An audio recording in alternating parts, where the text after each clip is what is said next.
Je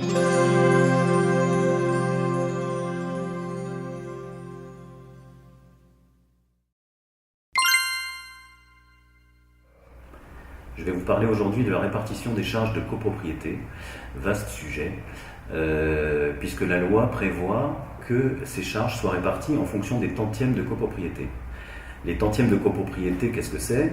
C'est en fait la proportion que vous détenez avec les biens dont vous êtes propriétaire, appartement, parking, box, dans un immeuble, en fonction de l'ensemble. C'est-à-dire que chaque appartement, chaque parking, chaque box, chaque partie privative va avoir ses propres tantièmes qui, dans l'ensemble, en général, représentent 10 000 tantièmes. En fait, les répartitions se font sur la base d'un ensemble qui fait 10 000 tantièmes. C'est avec ces charges, avec ces tantièmes qu'on va après calculer les charges de copropriété en appliquant ce coefficient, parce qu'en fait c'est la proportion de votre part dans l'immeuble qui va servir à ce calcul. Pour vous donner un exemple, sur une dépense de 10 000 dirhams, si vous êtes propriétaire d'un appartement avec un box et avec un parking qui représente 1000 tantièmes, vous allez payer 10% de cette dépense. C'est-à-dire que vous avez 1000 tantièmes au total sur les 10 000, sur une charge de 10 000 dirhams, vous allez payer 1000 dirhams. C'est comme ça qu'on fait le calcul. C'est souvent plus compliqué puisque ce sont rarement des chiffres ronds. Vous pouvez avoir quelques tantièmes pour un parking, un peu plus pour un appartement.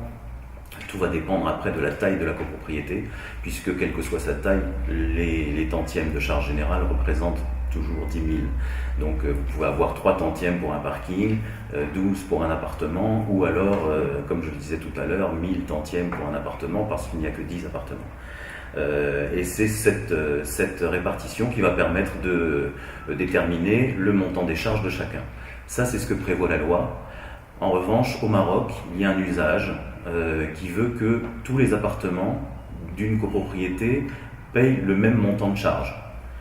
C'est pas forcément juste dans la mesure où un petit appartement va payer les mêmes charges qu'un grand, alors que normalement la logique voudrait que le grand appartement paye plus de charges que le petit, puisqu'il y a plus de monde dans un grand appartement, donc on utilise plus l'ascenseur, plus l'escalier, plus les parties communes, et la logique voudrait que effectivement le grand appartement paye plus de charges que le petit.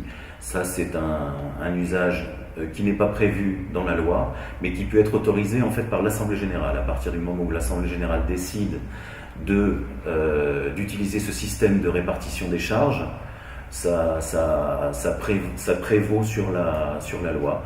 Donc c'est pas hors la loi, c'est pas prévu comme ça dans la loi, mais à partir du moment où c'était un commun accord et que l'Assemblée générale l'a autorisé, c'est tout à fait possible. Après, on a une autre variante possible, c'est que ce ne soit pas forcément le propriétaire qui paye les charges, mais le locataire qui occupe l'appartement ou le commerce. Ça, c'est en fait une convention entre le propriétaire et le locataire qui va déterminer que c'est le locataire qui va régler les charges à la place du propriétaire. Alors que habituellement, les charges sont plutôt incluses dans le loyer et c'est le propriétaire qui paye les charges au syndic. Mais effectivement, ça peut être fait différemment, mais ça, c'est une convention entre le propriétaire et le locataire.